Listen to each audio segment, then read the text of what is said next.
नमस्कार जय हिंद प्यारे साथियों, कैसे हैं आप सभी लोग। मैं उम्मीद करता हूं आप सभी लोग बहुत अच्छे होंगे। बहुत बहुत स्वागत है आप सभी लोगों का आपके अपने एसएससी उत्कर्ष परिवार में। आइए एक और क्रिस्पी क्रंच सेशन को कवर करते हैं बहुत शानदार तरीके से। दिवाली का सप्ताह बेसिकली चल रहा है और इस सप्ताह में मेरा प्रयास ये है कि कम समय में आपको बेहतर से बेहतर कंटेंट प्रोवाइड करवाया जाए, मगर मिक्स क्वेश्चन की फॉर्म में। दिवाली के बाद एक बार फिर हम शुरू करेंगे और उस बार मेरा प्रयास रहेगा कि थंबनेल पर मैं आपको मेंशन भी कर दूं कि कौन सा टॉपिक पढ़ाने वाला हूं। ठीक है, तो चलिए विदाउट वेस्टिंग अ टाइम, समय को बचाते हुए यहाँ पर मैं पोल नहीं टाइमर का इस्तेमाल करता हूँ और इस टाइमर के माध्यम से चीज़ों को कवर करते हैं। तो पहला सवाल, फर्स्ट क्वेश्चन है, निम्नलिखित में से किस संविधान संशोधन के तहत 12वीं अनुसूची जोड़ी गई थी। वो कौन सा कॉन्स्टिट्यूशनल अमेंडमेंट आपको मिलता है जिसके तहत 12वीं अनुसूची जो है वो जोड़ी गई थी। करिए अटेम्प्ट।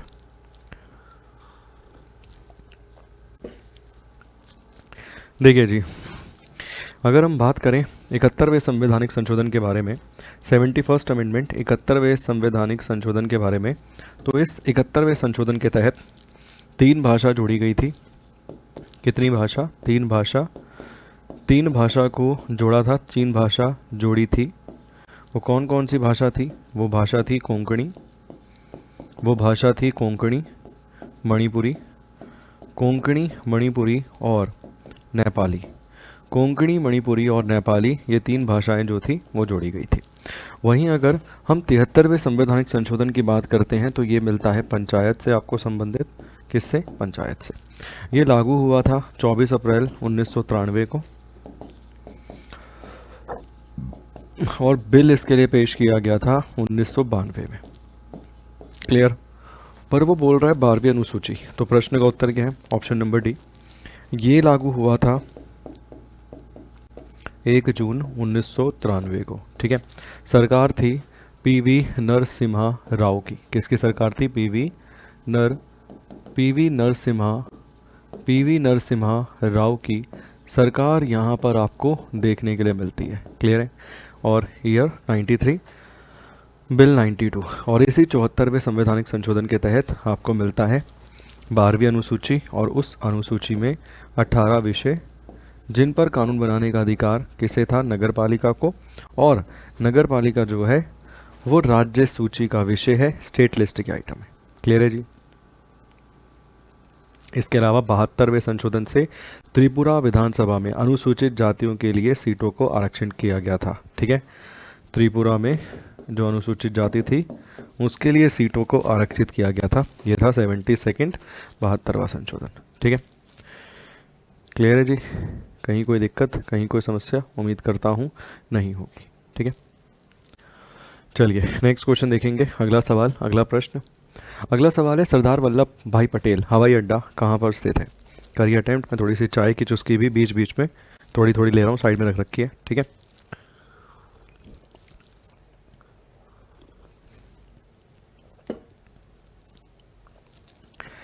चलिए जी, सवाल है सरदार पटेल अंतर्राष्ट्रीय हवाई अड्डा कहाँ स्थित है। देखो, अगर हम बात करें सरदार पटेल के बारे में, किसके बारे में? सरदार पटेल के बारे में। इन्हें सरदार की उपाधि, 2 प्रकार से प्रश्न बनता है। सरदार की उपाधि देखो महात्मा गांधी ने दी थी। एक बार प्रश्न जब दिया गया था तो महात्मा गांधी दिया गया था, और कई बार बरदोली सत्याग्रह महिलाएं भी बताता है। क्या?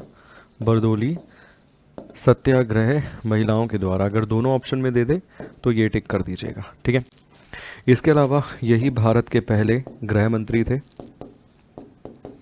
क्या थे? पहले गृह मंत्री थे। फर्स्ट होम मिनिस्टर आपको मिलते हैं, पहले गृह मंत्री, फर्स्ट होम मिनिस्टर, ये आपको देखने के लिए मिलते हैं। प्रश्न का उत्तर अहमदाबाद आपको मिल जाएगा। क्या मिल जाएगा? सवाल का सही जवाब आपको अहमदाबाद मिलेगा। ये कल्चरल कैपिटल भी है और साथ के साथ ये भारत का प्रथम वर्ल्ड हेरिटेज सिटी भी है। इंडिया की प्रथम वर्ल्ड हेरिटेज सिटी मिलती है आपको। किसकी? इंडिया की, भारत की। क्लियर है जी? तो प्रश्न का उत्तर अहमदाबाद है। सवाल का सही जवाब क्या है? अहमदाबाद। नेक्स्ट देखिए, अगला सवाल, अगला प्रश्न, सौर मंडल का सबसे चमकीला ग्रह जो है वो कौन सा है। वैस पर लिखा हुआ है वो वीनस होगा। ठीक, क्योंकि हिंदी में सही दे रखा है। ये क्या होगा? ये होगा वीनस। और हम वीनस मिशन भी प्लान कर रहे हैं 2028 में, 2028 में। और मैंने आपको पढ़ाया भी था उसे ही शुक्रयान, शुक्रयान, उसे ही शुक्रयान मिशन के नाम से जाना गया है। ये भी मैंने आपको पढ़ाया था और ये भी मैंने आपको वास्तविक तौर पे बहुत अच्छे से समझाया था। क्लियर है?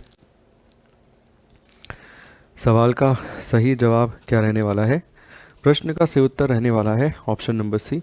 यही हॉटेस्ट प्लैनेट भी है, सबसे गर्म ग्रह भी यही है, हॉटेस्ट प्लैनेट भी यही आपको देखने के लिए मिलता है। ठीक, हमारा पृथ्वी जो है वो ब्लू प्लैनेट है और ट्विन सिस्टर भी कहा गया है वीनस को। ठीक, इसके अलावा ये मंगल है, ये फॉर्चुनेट कर रखा है, ये मार्स होगा। मार्स के लिए हमने लॉन्च किया था जो मिशन, वो मिशन का नाम था मॉम। ये लॉन्च किया था 5 नवंबर 2013 को, 2013 को। बाकी जुपिटर जो है ये सबसे बड़ा ग्रह है। ये क्या है जी? ये सबसे बड़ा ग्रह आपको देखने के लिए मिलता है। क्लियर? तो सवाल का सही जवाब है ऑप्शन नंबर सी। नेक्स्ट देखिए अगला, किस ग्रह के पास प्राकृतिक उपग्रह नहीं है? Which of the following planet does not contain या does not have a moon? जैसे अर्थ का मून है ना, चंदा मामा, वैसे ही ये प्रश्न है कि वो कौन सा है जिसका चंदा मामा नहीं है, मतलब जिसका स्वयं का अपना कोई ग्रह नहीं है, मतलब सैटेलाइट नहीं है ऐसे।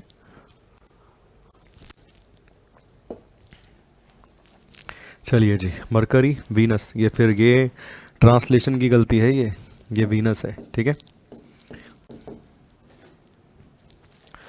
शनि, सैटर्न या बोथ ए एंड बी, क्या होगा सवाल का सही जवाब? करके देखिए एक बार अटेम्प्ट कि क्या होगा इस प्रश्न का सही और सटीक उत्तर। ऑप्शंस आपके सामने आपकी स्क्रीन पर नज़र आ ही रहे हैं आपको। चलिए जी, देखिए बुध और शुक्र ग्रह की अगर हम बात करें, मतलब मरकरी और वीनस की अगर हम बात करें ना, तो इनका कोई उपग्रह आपको देखने के लिए मिलता ही नहीं है, इनका कोई भी नेचुरल सैटेलाइट नहीं है। तो प्रश्न का उत्तर ऑप्शन नंबर डी है। मैक्सिमम नेचुरल सैटेलाइट इसके हैं 250 के आसपास मिलते हैं। मैक्सिमम किसके हैं? मैक्सिमम आपको शनि ग्रह, सैटर्न के देखने के लिए मिलते हैं।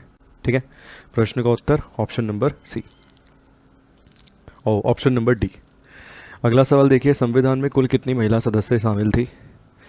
देखिए 9 दिसंबर 1946 को, 9 दिसंबर 1946 को संविधान सभा की पहली बैठक आपको नज़र आती है।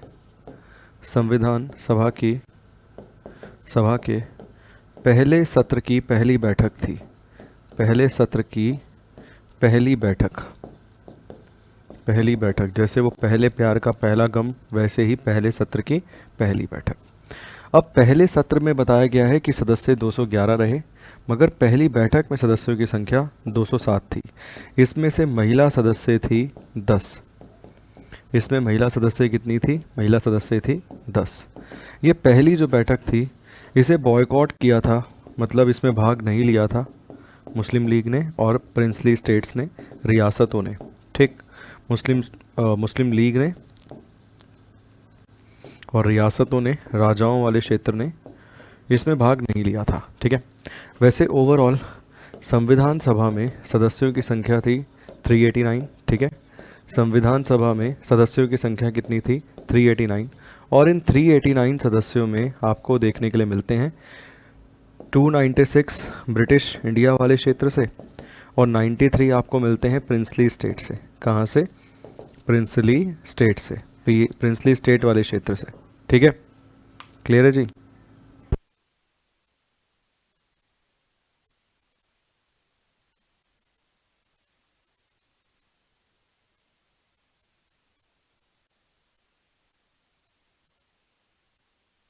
ठीक है जी, प्रिंसली स्टेट से मिलते हैं आपको।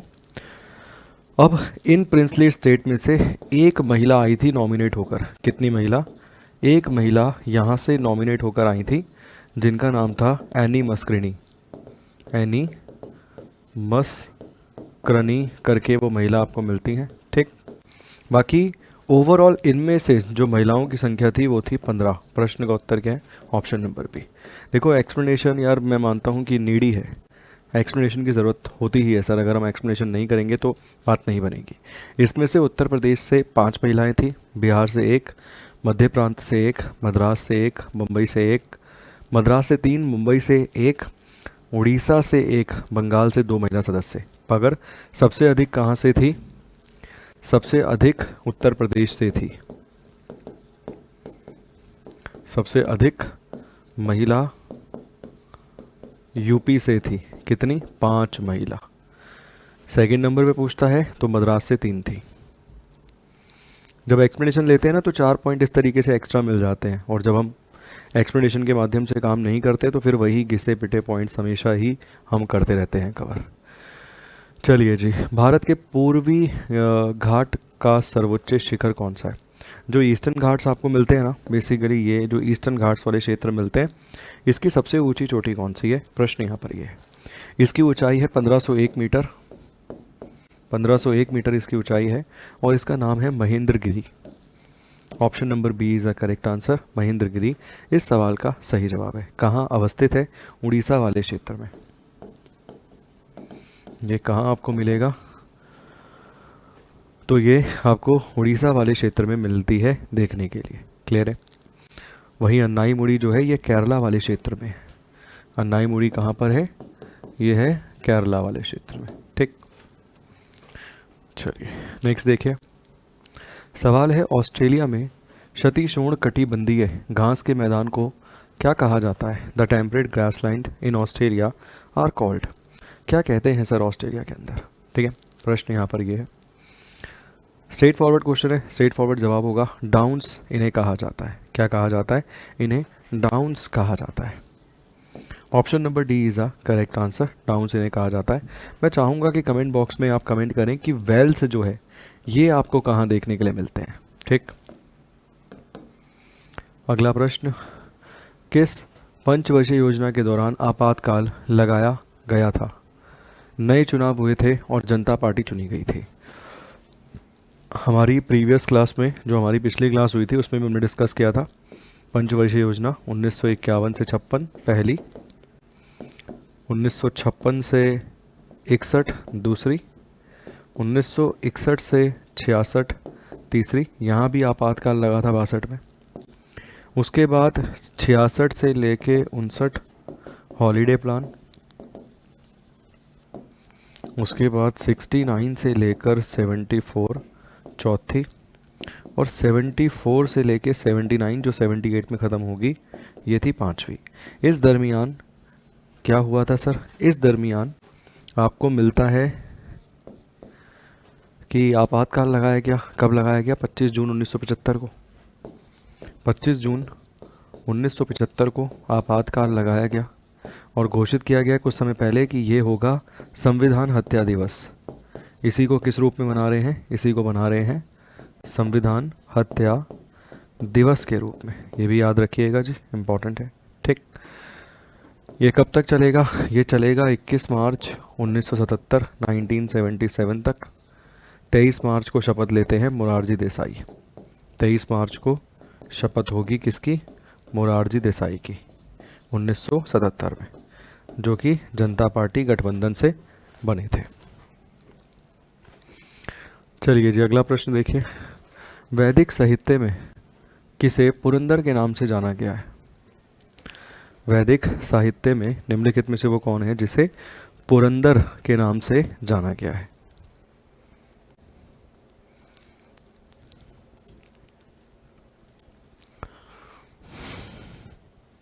चलिए, वैदिक साहित्य में निम्नलिखित में से किसे पुरंदर के नाम से जाना गया है? प्रश्न ये है।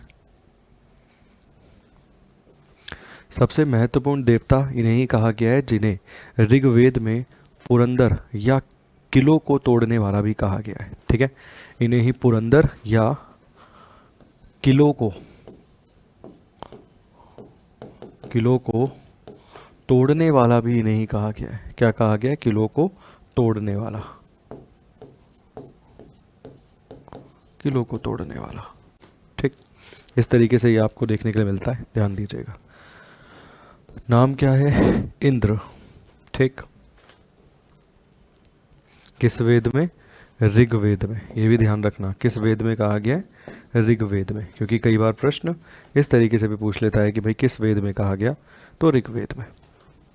अगला देखिए, निम्नलिखित में से कौन से अनुच्छेद में उल्लेखित किया गया है कि मंत्रिपरिषद सामूहिक रूप से लोकसभा के प्रति उत्तरदायी होती है? किसके प्रति उत्तरदायी होती है?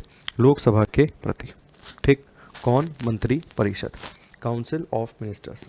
देखिए मैं ना जब इसे पढ़ाता हूँ तो एक बहुत अच्छी ट्रिक देता हूँ याद करने की।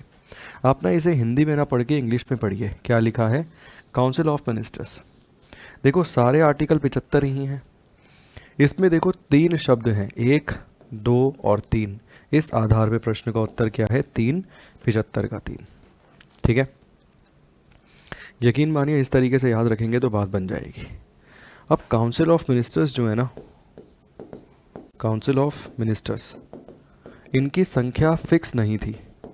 1950 से लेकर 2003 तक संख्या फिक्स नहीं थी। क्या नहीं थी? संख्या फिक्स नहीं थी। पर 2003 में 91वां संशोधन करवाया गया। कौन सा संशोधन? 91वां संशोधन। और इस संशोधन के माध्यम से संख्या 15% लोकसभा की ये फिक्स कर दिया गया। मतलब लोकसभा सदस्यों के 15% जो है वो मंत्री परिषद आपको देखने के लिए मिलती है। ठीक है, राज्यों में या तो 15% या फिर न्यूनतम 12। दिल्ली के पास, दिल्ली एक विशेष अधिकार वाला राज्य है तो वहाँ पे 10%, मतलब 7 मंत्री बनते हैं। ठीक है, जैसे राजस्थान में अपने 200 सीटें हैं तो 30 मिनिस्टर्स आपको दिखते हैं। क्लियर? चलिए अगला देखिए, भारत में लोक सेवा आयोग की स्थापना किस अधिनियम के तहत की गई थी? भारत में लोक सेवा आयोग की स्थापना किस अधिनियम के तहत? देखिए इस अधिनियम को मॉर्ले मिंटो रिफॉर्म्स एक्ट भी कहा गया है। मॉर्ले मिंटो रिफॉर्म्स, इससे कहा गया है मॉर्ले मिंटो रिफॉर्म्स। मॉर्ले उस समय भारत सचिव था, ये उस समय भारत सचिव था, और ये उस समय वायसराय था। कौन था? वायसराय। ठीक है, इसे मिंटो को ही सांप्रदायिक चुनावों का जनक कहा गया है। कॉम्युनल इलेक्शन, हिंदी में कहेंगे सांप्रदायिक चुनाव, इसका जनक कहा गया है मिंटो को। ठीक, यहीं पर पृथक निर्वाचक मंडल की स्थापना की गई थी मुस्लिम्स के लिए। क्या? पृथक निर्वाचन मंडल की स्थापना की गई थी मुस्लिम्स के लिए। Separate electorate for Muslims. Clear? और ये जो 1919 आप देख रहे हैं ना, यहाँ पर आपको मिलता है डायरकी को इंट्रोड्यूस किया गया था। कहाँ पर? प्रांतों में। इसी एक्ट को हम जानते हैं मॉन्टेग्यू कैम्सफोर्ड एक्ट के नाम से। मॉन्टेग्यू कैम्सफोर्ड एक्ट के नाम से इसे हम जानते हैं। ठीक है, प्रांतों में डायरकी और केंद्र में बाई कैमरल गवर्नमेंट सिस्टम आपको देखने के लिए मिलता है। लोअर हाउस और अपर हाउस नाम की 2 बॉडीज़ बनाई गई थी। इसी के तहत आप लोक सेवा आयोग देखते हैं। लोक सेवा आयोग, ठीक है, एक कमेटी बनाई गई थी, ली कमेटी। उसने अपनी रिपोर्ट सबमिट करी थी 1924 में, जिसके बाद 1 अक्टूबर 1926 को स्थापना होगी लोक सेवा आयोग की, जिसका पहला अध्यक्ष था रोज़ बारकर। जिसका पहला अध्यक्ष कौन था? पहला अध्यक्ष था रोज़ बारकर। जब सब्जेक्ट का क्वेश्चन आता है ना तो मतलब एक अलग खुशी भी मिलती है उसे एक्सप्लेन करने में। ये तो है सर, ये सच्चाई है, इसमें कोई दो राय नहीं है। चलिए जी, प्रश्न का उत्तर क्या है? ऑप्शन नंबर बी ही यहाँ पर इस सवाल का सही जवाब है। Option number B. अगला देखिए, नेक्स्ट अगला सवाल है, निम्नलिखित में से किस अधिनियम में केंद्र में द्वैत शासन प्रणाली को स्थापित किया गया था? Which one of the following act establish the system of the dyarchy at centre? Centre बोल रहा है। देखिए ये system of dyarchy at centre, केंद्र में द्वैत शासन, हिंदी में बोलेंगे केंद्र में द्वैत शासन। ये साइमन की सिफारिश थी। किसकी सिफारिश थी? ये साइमन कमीशन की रिकमेंडेशन आपको मिलती है। किसकी रिकमेंडेशन? साइमन कमीशन की रिकमेंडेशन थी ये। क्या है डायआर्की? तो देखिए डायआर्की क्या है। देखिए इस तरीके से लिस्ट थी, संघीय सूची थी, संघीय सूची। इस संघीय सूची में 59 आइटम्स थी। एक थी प्रांत, ये एक पहले यहाँ बीच में लिखो कॉन्करेंट लिस्ट थी। 1935 का स्ट्रक्चर बता रहा हूँ, कॉन्करेंट लिस्ट थी जिसे हिंदी में कहते हैं समवर्ती सूची। इसमें 36 विषय थे। और एक थी प्रांतीय सूची। कौन सी? प्रांतीय सूची। इसमें थे 54 विषय। 1919 में यहाँ डायआर्की था और 1935 में यहाँ किया गया डायआर्की, वहाँ से ख़त्म करके। ये साइमन की रिकमेंडेशन थी। अब यहाँ पे ना दो बॉडीज़ थी अलग अलग, एक ट्रांसफ़र विषय थे, एक रिज़र्व विषय थे।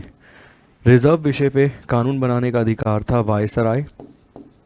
वायसराय प्लस उसकी एग्जीक्यूटिव काउंसिल को, ईसी एग्जीक्यूटिव काउंसिल को। ठीक है, इसमें 6 सदस्य थे, 6 मेंबर्स थे। और ट्रांसफ़र वालों पे कानून बनाने का अधिकार था वायसराय प्लस इस एग्जीक्यूटिव काउंसिल में जो 6 सदस्य थे ना, उसमें से 3 इंडियन थे, तो प्लस भारत मंत्री। और ये भारत मंत्री कितने थे? तो इसमें से 3 जो भारत मंत्री थे वो यहाँ बनाते थे कानून, इन्हें ट्रांसफ़र किया जा सकता था, ये रिजर्व थे। इसे कहा गया डायआर्की। ठीक, मतलब सेंटर लेवल पे 2 प्रकार की बॉडीज़ कानूनों का निर्माण करने के लिए, ये हो गया डायआर्की। तो डायआर्की एट सेंटर 1935 1935, ये इस प्रश्न का उत्तर होगा। प्रांत पूछता है तो प्रांत यहाँ होगा। प्रांतों से ख़त्म कब किया गया? प्रांतों से ख़त्म किया गया 1935 1935 में। ऐसे भी याद रखिएगा क्योंकि क्वेश्चन जो है हर एक तरीके से इम्पोर्टेंट है। चलिए रैपिड फायर करते हैं। मूल अधिकारों को प्रभावित करने के लिए रिट जारी कर सकता है। The enforcement of fundamental right writ can be issue by either supreme court और high court. Supreme court 32, high court 226 writ के संबंध में। ठीक है जी, तो सवाल का सही जवाब यहाँ पे क्या मिल जाएगा? दोनों में से कोई भी।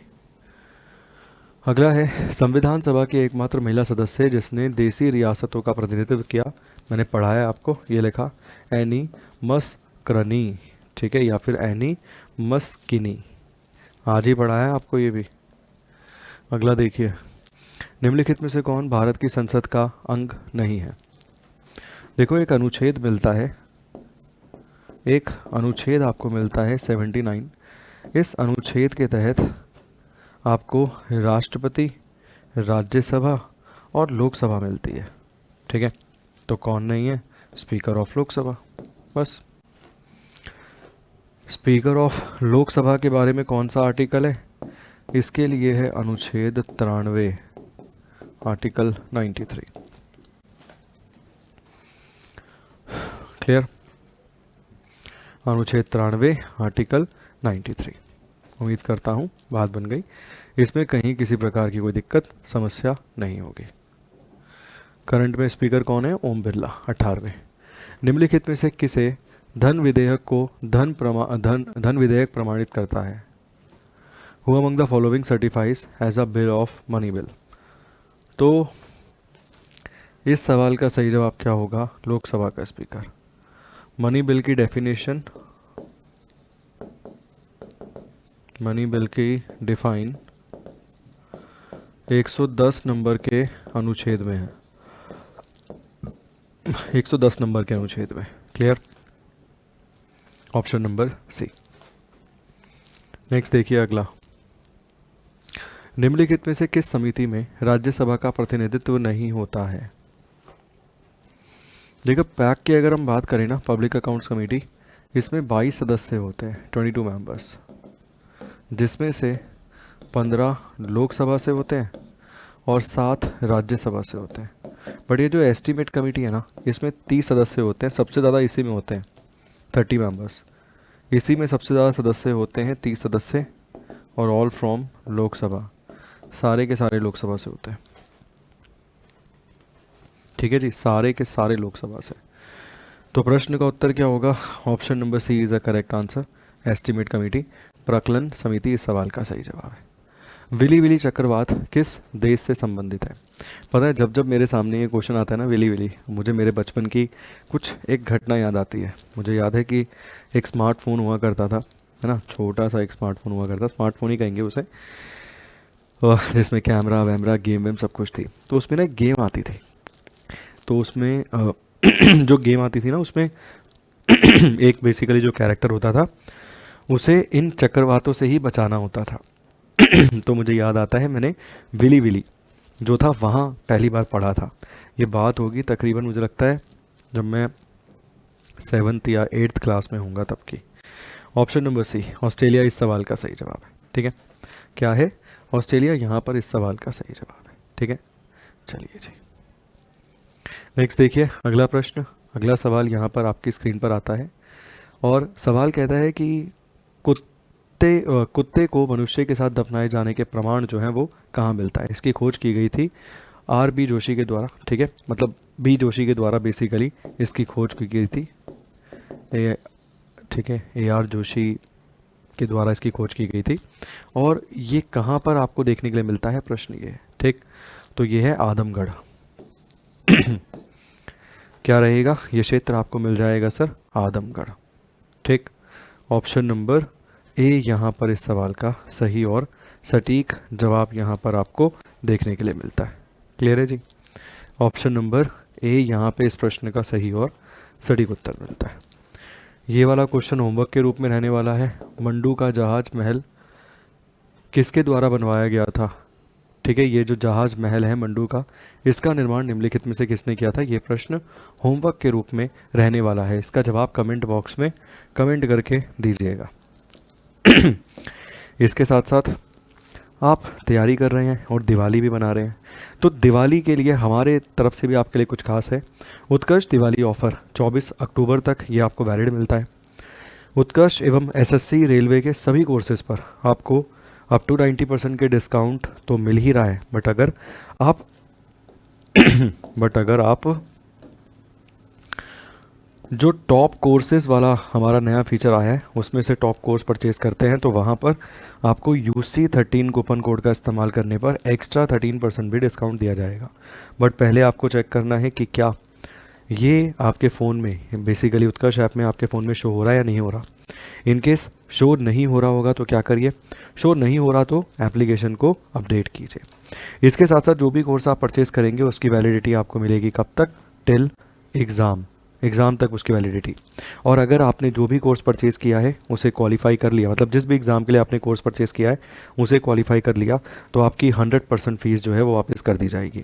बट अगर आपने मास्टर पास खरीदा है, क्योंकि उसमें बहुत सारे टेस्ट का एक्सेस होता है, तो जो भी आपने पहला एग्ज़ाम क्वालिफाई किया होगा उसका भी रिज़ल्ट अगर आप लेकर आ जाएंगे तो भी आपकी फ़ीस जो है वो 100% रिटर्न कर दी जाएगी। कोर्सेज़ इस प्रकार है: Delhi police constable, SSC constable GD वाला, बेमिसाल रीजनिंग बैच अक्षय सर का, SSC CA ये रेलवे का मास्टर पास, SSC और रेलवे का, रेलवे ग्रुप D लक्ष्य 4.0 बैच, MTS का target batch, CGL foundation Sudarshan batch Jaipur और जोधपुर क्लासरूम से, CHSL 60 days, CPO 60 days target batch, NTPC 3.0 loco pilot का बैच और दिल्ली पुलिस कांस्टेबल के लिए गौरव बैच भी आपको इसमें नज़र आता है। क्लियर? इसके साथ साथ जो पुस्तकें हैं उस पर भी डिस्काउंट ऑफर मिलता है आपको अप टू 90% का। तो अगर आप स्वयं को तोहफा देना चाहते हैं तो किसी का भी आप कोर्स परचेज़ कीजिए, कोई भी परचेज़ कीजिए। अगर आप एग्ज़ाम की तैयारी कर रहे हैं और अगर आपने कोई कोर्स अभी तक नहीं लिया है जिसके माध्यम से आपको तैयारी करनी हो, तो दिवाली पर स्वयं को गिफ्ट ज़रूर दीजिए। एक छोटा सा निवेश अपने ऊपर ज़रूर कीजिए जो कि आपके आने वाले समय में आपके भविष्य को साकार कर सकता है। बहुत बहुत शुक्रिया आप सभी लोगों का। जाने से पहले सेशन को ज़रूर लाइक कीजिएगा। Thank you so much and God bless you.